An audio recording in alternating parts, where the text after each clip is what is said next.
Baik, selamat pagi semuanya. Assalamualaikum warahmatullahi wabarakatuh. Oke, kita akan melanjutkan kuliah kita yang minggu kemarin, yaitu tentang marketing politik. Jadi kemarin ada 3, masih ingat strategi marketingnya apa? Yang ada P-nya itu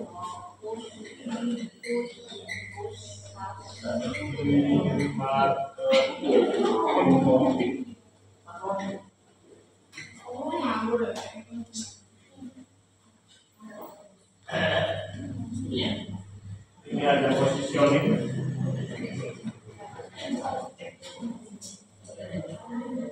misalkan kita ngomong strategi person atau partai, lalu di sini ada 3, 1, 2, 3. Apa namanya? Push, pass, terus ini yang menjadi marketing partai, marketing politik, pelakunya adalah partai.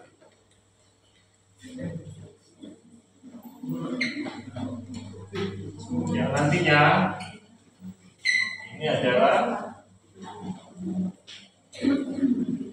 arahnya di polling opini, atau kalau istilah sekarang top of mind. Dari position ini, nah konstelasinya seperti ini.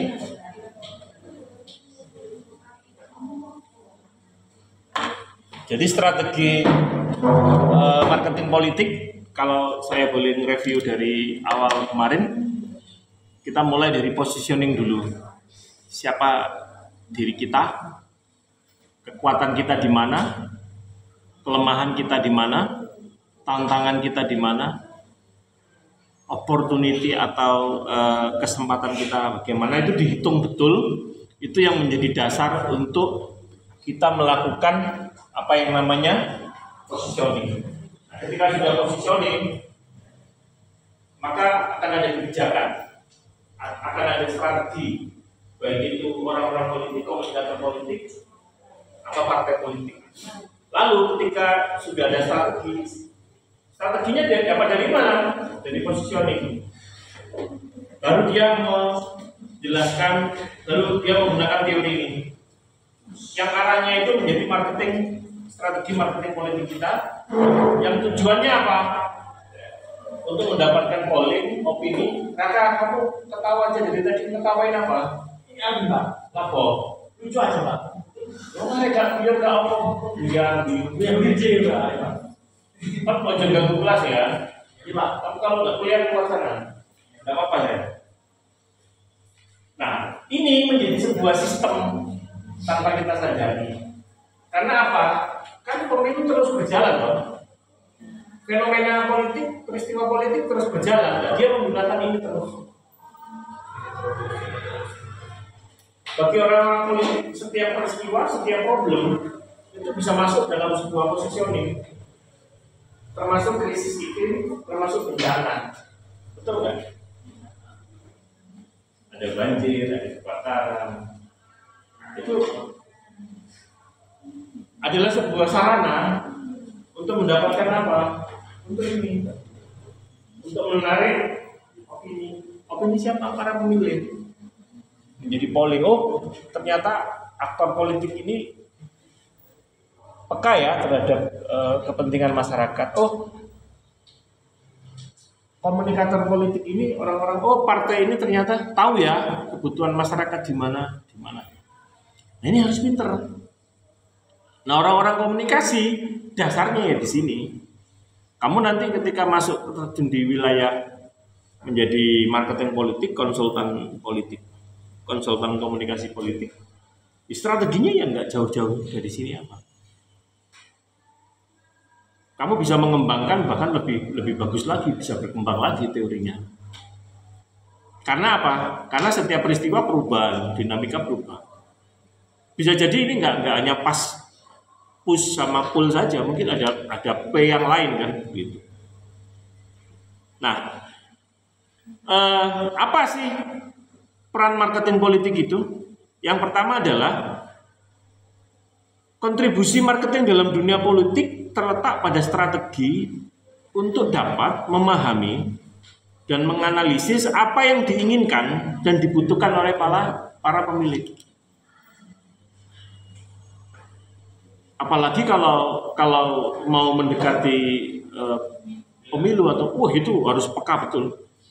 Saya melihat beberapa itu malah sering mendatangi ke komunitas emak-emak, komunitas pengajian, komunitas seni, komunitas apa saja. Dia mendengar keluhannya apa. Ini menggunakan strategi di sini. Apa Bu?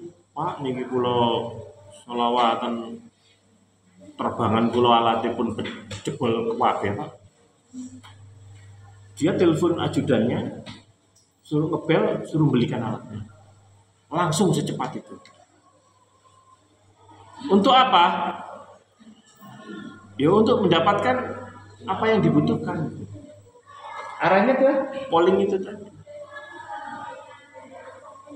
Kadang-kadang hal-hal yang sederhana, ya prinsip ekonomi jelas jalan ya. Dengan anggaran budget sekecil-kecilnya, tapi bisa menarik simpati atau opini, top of mind atau polling masyarakat dengan baik, itu yang disebut strategi. Kalau kamu mengeluarkan budget miliaran, tapi ternyata hasilnya itu cuma ratusan ribu, rugi kamu berarti.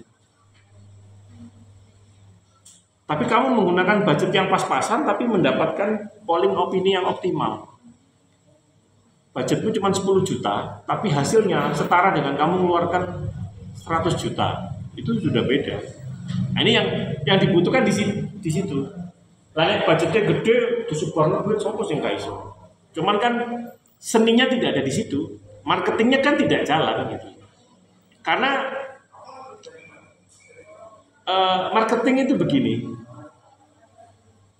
Ada orang jualan toko emas, terus di sampingnya dia ada kulkas dingin isinya Coca-Cola, Sprite, Fanta. Habis itu ada orang, Pak, saya mau lihat-lihat emas, mau kalau senang ada yang beli. Oh iya, enggak apa-apa, lihat-lihat aja. Tapi terus disuguhi. Wah, itu disuguhi Fanta, Coca-Cola. Terus apa ngene? Waduh, iki nek tak ombe tak entekno, gak tuku iki isin, ya kan? Kata ombe iki aku ngelak ya, ngiler. Nah itu strateginya kan di situ. Fanta dengan modal, kan dia belinya banyak ya, bisa paling dapat harga distributor paling sekitar 5 ribuan lah. Dengan modal 5 ribuan, dia bisa menjual emas seharga 2-5 juta katakanlah. Maksud saya, marketing seninya di situ. Kamu kalau ke bank BCA mau apa? Nabung itu baru taruh di atas. Bapak duduk di sini nanti saya layani begini. Bapak mau minum apa? Teh, kopi, mau jadi raja. Aku gini nabung saya ketahui sih, nah kan? Berapa? Maunya 100.000. Begitu mendapatkan perlakuan strategi marketing itu jadi 500.000. Nah itu seninya marketing di situ. Yang kedua adalah bahwa peran marketing dalam politik itu untuk mengetahui bahwa aktivitas politik itu harus sesuai dengan aspirasi masyarakat luas. Kalau aktivitas politik itu tidak sesuai dengan aspirasi masyarakat, ya percuma kamu melakukan hal-hal politik. Pasti nggak akan digubris orang, karena politik itu identiknya dengan masyarakat. Sekali lagi unsur-unsur politik apa? Ada negara, ada pemerintahan, ada masyarakat, distribusi kekuasaan. Kalau ngomong politik nggak ngomong tentang kesejahteraan masyarakat, nonsen. Meskipun kadang-kadang masih berupa janji, masih berupa program. Tapi manusia kan bisa hidup dengan harapan. Loh iya loh. Manusia itu bisa hidup kalau dikasih harapan. Kalau kamu hidup tidak ada harapan, cepat mati. Loh iya. Ini beneran, swear. Ayo cobaan kamu, nggak punya harapan dalam hidup. Ngapain terus kamu hidup? Loh ini ada bukunya, The Man Search of Meaning. Itu seorang yang ditahan di camp Nazi, yang setiap hari itu selalu menunggu antri untuk mati. Kalau nggak dipaksa kerja keras, ditembak atau dimasukkan gas beracun, kamar gas. Nah itu dia, orang sudah banyak putus asa sudah. Tapi yang Frank ini, yang itu dia punya harapan hidup yang tinggi. Letaknya di mana? Di imajinasi, di pikiran manusia yang dahsyat itu. Kalau kamu lihat film Life is Beautiful yang dibintangi Robert Benigno itu, menceritakan tahanan itu, di situ bahwa harapan itu hampir sama kayak kebutuhan manusia, kayak akan udara, akan air, akan makanan, hampir sama. Karena itu yang membuat kita bergairah. Nah, peran marketing politik menghidupkan harapan itu. Ayo coba iklan-iklan politik. Selalu ngomong tentang idealisme, kita sampai di titik ini, Indonesia sejahtera, Indonesia emas 2045, Indonesia swasembada pangan, pendidikan gratis, kesehatan gratis. Ya kan? Seneng kan kamu? Beasiswa, pendidikan sekolah, ya Allah, padahal ya kurang mesti oleh. Tapi kan sudah semangat kita. Oh, ada harapan ya. Itu kalau di teorinya psikologi Jawa itu, yang punyanya bukan Sosro Kartono, Kauro jiwanya putranya Sultan Hamengkubuwono ke-7 itu. Ya Allah, siapa namanya itu? Harapan manusia itu secara teori dia temukan teorinya. Penemu teori ini orang Jawa. Dan ini sudah diteliti oleh orang psikologi dari Prancis, dari Eropa. Ki Ageng Suryo Mentaram namanya. Namanya teorinya itu mulur mungkret. Pikiranmu ojo negatif ya. Mulur mungkret. Harapan manusia di situ. Ketika kita menghadapi hal-hal yang enak dalam hidup, kita mendapatkan rezeki, mendapatkan hal yang baik, harapanmu langsung mulur. Wow, aku pengen ini, aku bisa ini, aku bisa ini. Tapi begitu kamu mendapatkan cobaan, mendapatkan kesusahan, harapan itu belum keret mana, mungkret. Kayak siapa? Guyut tidak. Itu harapan. Nah, peran marketing menghidupkan di situ. Nah, saya ulangi lagi, yang push marketing itu partai politik, orang-orang politik itu berusaha mendapatkan dukungan melalui stimulan yang diberikan kepada pemilih. Masyarakat, dalilnya adalah perlu mendapatkan dorongan dan energi untuk pergi ke bilik suara dan mencoblos suatu kontestan. Partai politik, tim sukses atau apa, perlu menyediakan sejumlah alasan yang rasional ataupun emosional kepada para pemilih untuk bisa memotivasi agar tergerak dan bersedia mendukung. Meskipun dalam bentuk amplop. Beberapa itu nggak mau milih loh kalau nggak ada amplopnya. Saya nggak tahu juga kenapa. Di luar negeri sudah nggak ada ini. Kita masih Mbok dikasih selawe, 50, 30 berangkat mereka. Kayak ganti bensin mas. Nah nek kau no, nggak budal aku. Kalau Loh kemarin di tempat saya kan tinggi tingkatnya, 100 lebih. Ya itu karena nggak ada amplopnya. Nah kadang-kadang bagi orang yang memilih, dia menggunakan pendekatan untuk memotivasi. Oh, itu boloku ya. Oh, itu bagian dari organisasi saya. Oh, saya bagian dari mereka ya. Karena nanti saya sudah dikasih program, nanti kalau saya menang Pak, programnya A, B, C, D. Termotivasi dia. Sebagian beberapa teman-teman saya yang di kota termotivasi milih kita karena apa? Program beasiswa. Masyarakat kemarin milih Prabowo karena apa? Makan gratis, benar. Dan sekarang sudah mulai dijalankan kan uji coba anak-anaknya. Nah itu bagian dari push marketing. Dorong orang. Kalau saya jadi kepala desa, anak muda saya kuliahkan semuanya. Tapi bayar dewe, aku mek golekno kuliah dong. Tapi kalau dia punya BUMDes, bisa loh ngolah begitu. Jadi kepala desa MOU dengan universitas ya, Pak, anak saya 10 ini yang biayai desa Pak, MOU, tanda tangan. BUMDesnya sama orang tua kamu. Apa? Cicilan tanpa bunga. Dengan cara apa? Nyelengi. Sehari 20.000 atau sebulan begini kan, misalnya biaya kuliah sebulan 1 semester berapa? 4 juta. Katakanlah 4 juta dibagi 6 bulan berapa? 1 semester 6 bulan kan ya? Dibagi 6 bulan berapa? 4 juta dibagi 6 bulan. Dibagi 6 berapa?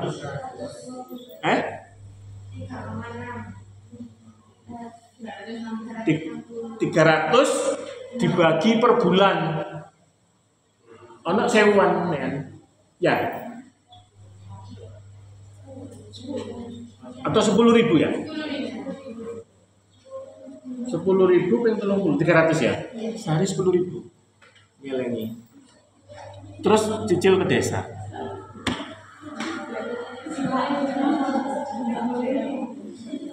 Kepala desa wani MOU sama orang tua. Terus dia ke universitas.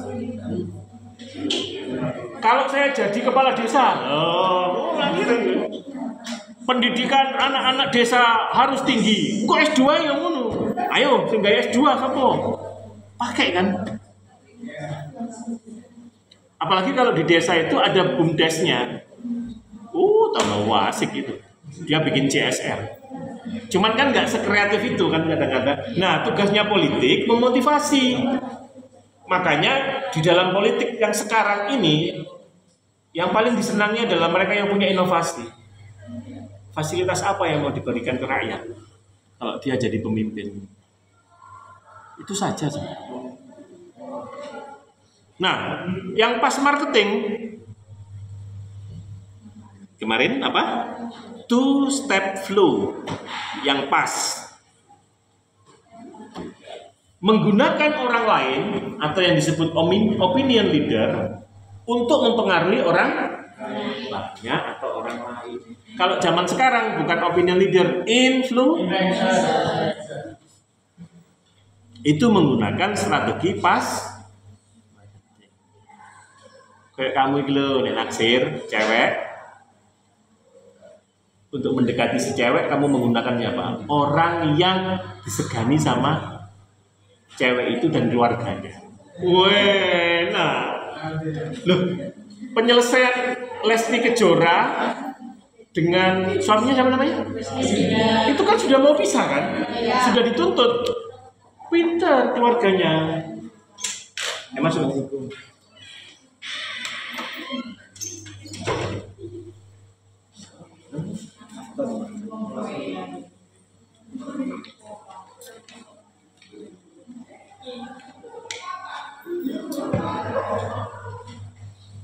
Pintar keluarganya, dia menggunakan lawyer yang sudah high level, yaitu kakaknya Ruhut Sitompul, yaitu Hotman Sitompul.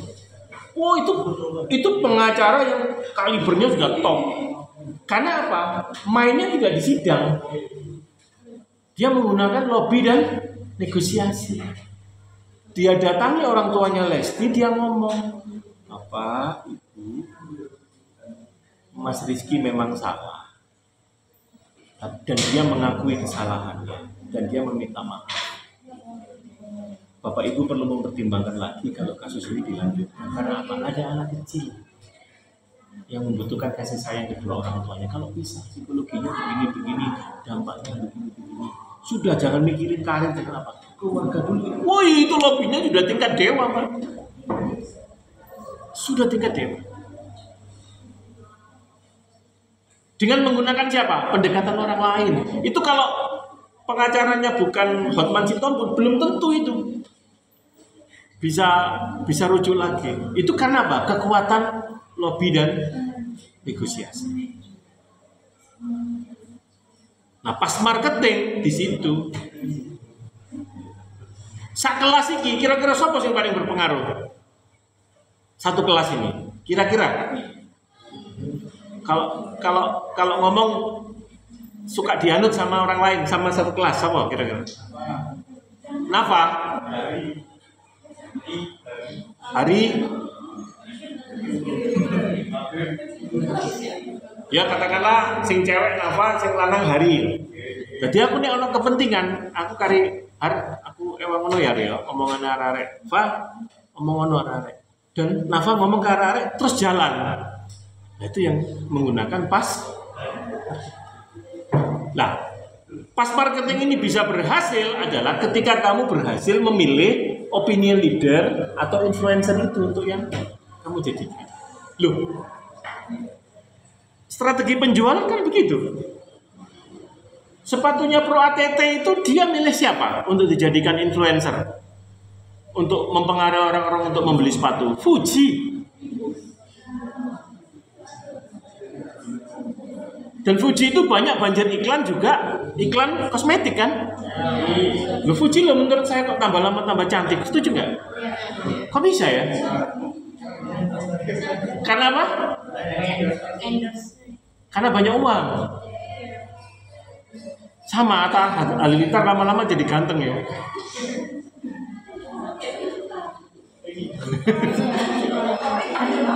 Torik. Siapa yang menggemari Torik? Iya Bel, kamu menggemari Torik? Oh Torikos. Torik lovers. Saya Rose Blackpink aja deh. Di antara Lisa, Jennie sama Suju ya. Jisoo kok Suju. Suju lah minuman kerasnya. Saya yang ingat Suju aja. Atau wajah Jisoo kayak Suju ya, memabukkan.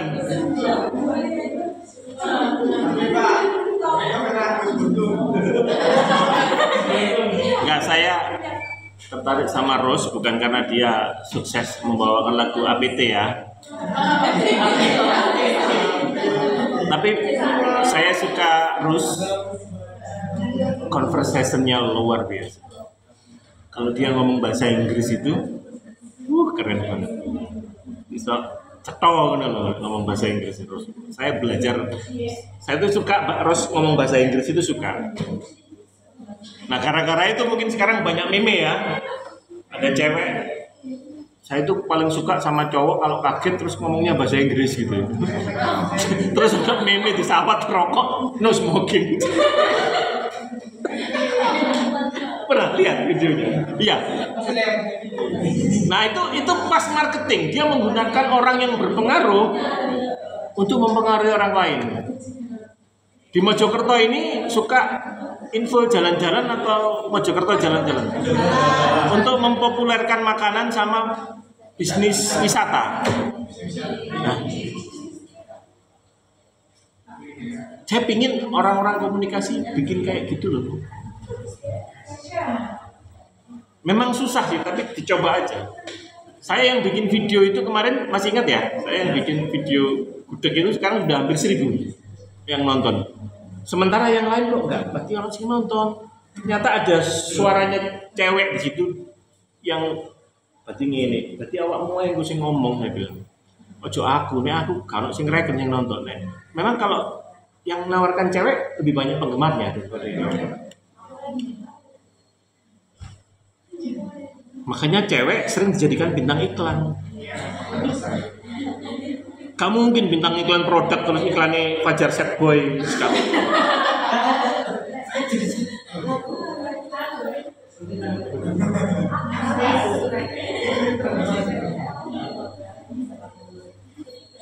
Nah, yang terakhir full marketing ini agak susah, agak lambat, pelan tapi pasti. Itu disebut full marketing. Tapi kalau ini sudah dapat, enak wis gak perlu abot-abot. Contohnya apa? Sekarang yang lagi tergerus tapi dulu waktu jayanya PDI Perjuangan. Kalau kita ngomong partai politik ya, PDI Perjuangan. Simbolnya wong cilik, simbolnya melawan penindasan. Karena apa? Waktu saya jadi mahasiswa, saya ikut di forum rektor untuk ngawal pemilu 99. Itu PDI nomor 1. Dan sampai sekarang itu hampir menang terus. Karena apa? Dia menggunakan full marketing. Jadi ditarik dengan sangat kuat. Terus Twitter Mega, ini Bu Mega, nah itu sosok-sosoknya. Ada sosok image yang luar biasa. Siapa? Tadi kan logonya. Kalau ini Mega, ini kok mesti image, mesti orang yang begini. Jadi sekarang full marketingnya di sini. Ya, sekarang. Dulu tak, iklan Mega, Bollywoodnya PDI tidak pernah lepas dari Soekarno. Karena apa? Soekarno itu sudah masuk nang genmu, nang DNA-mu atau ke bapakmu. Ayo, hampir sebagian rakyat Indonesia, siapa yang nggak suka sama? Ayo coba, nah itu yang disebut full marketing. Dia menggunakan simbol, image tertentu untuk menguatkan. Putra sang proklamator atau putra sang fajar, pendiri Republik ini, itu menjadi jaminan dalam mempengaruhi polling. Partai ini wong cilik.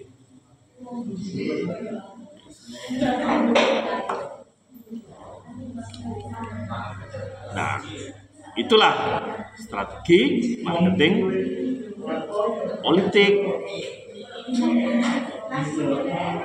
Nah, sekarang apa? Apa hubungannya dengan positioning? Signifikasinya apa? Signifikasinya apa dengan strategi marketing ini? Ada yang bisa tahu? Positioning itu tadi apa kira-kira signifikasinya? Positioning politik itu dimaksud sebagai semua aktivitas yang menanamkan kesan di benak para pemilih agar mereka bisa membedakan eksistensi parpol bersangkutan dengan parpol lainnya. Dalam positioning, atribut produk yang dihasilkan akan direkam dalam bentuk image dalam sistem kognitif masyarakat. Jadi sekarang ini hampir semua partai itu berlomba-lomba memasukkan positioning partainya untuk direkam ke dalam kognisi masyarakat, sehingga pilihan masyarakat semakin bervariasi. Ada yang menggunakan push, ada yang menggunakan pas, ada yang menggunakan pull. PAN itu lebih banyak menggunakan pas. PAN, Partai Artis Nasional. Loh, bela langsung PAN. Karena apa? Masuk itu. Pokoknya nek ngomong PAN artis. Duh. Pasti. Lah itu yang membentuk positioningnya dia. Itu dimulai dari zamannya siapa? Sutrisno Bakhir. Ketika merekrut Eko Patrio, ketika merekrut Desi Ratnasari, ketika merekrut Vena Melinda. sekarang berkembang tambah hebat. Beberapa partai juga mulai menggunakan itu. Ya kan? PDI kan juga sudah mulai menggunakan artis-artis toh. Jarang yang menggunakan dosen-dosen. Padahal nek gitu argumen ya. Kamu banyak orang yang tertarik loh dengan pidatonya Verrell Bramasta. Wah, bagus ini. Bagus ini. Tapi semuanya isinya itu umum, normatif. Ayo program apa sih yang mau ditanamkan itu? Nah, posisi dan pengaruhnya di situ. Jadi partai politik itu berlomba-lomba untuk menggunakan positioning dirinya dan dimasukkan ke kognisi masyarakat. Nasdem lebih banyak ke apa? Kira-kira orang yang suka Nasdem itu kira-kira orang-orang pengusaha? Bukan Perindo, Perindo juga UKM, Perindo UKM. Nah, Golkar apa Golkar? Loh, Golkar itu politikus-politikus senior semuanya loh yang di situ itu. Paling sepuh kan Golkar itu.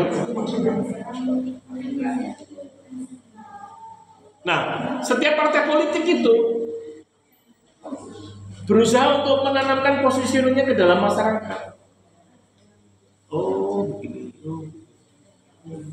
Dan lebih dipertajam lagi ketika anggota dewannya, caleg-calegnya itu masuk di situ. Nah, itu signifikasi positioning politik. Jadi image politiknya itu apa ke masyarakat itu. Nah, kamu juga harus pinter-pinter tahu. Partai-partai besar aja. PDI itu seperti apa, Gerindra seperti apa, Golkar kayak apa. Kamu jangan-jangan suka Demokrat, SBY apa Agusnya sekarang? AHY-nya. Seneng sama AHY ya? Yang gede dukur gagah nih.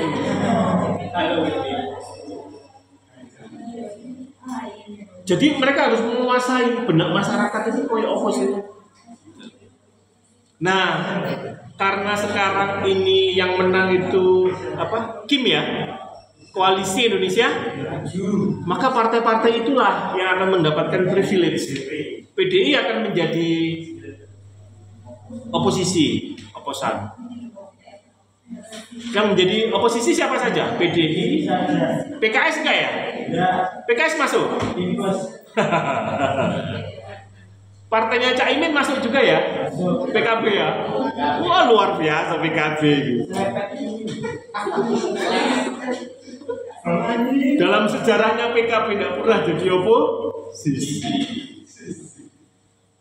Selalu masuk ke pemerintahan. Luar biasa. Sudah biasa di luar kalau gitu.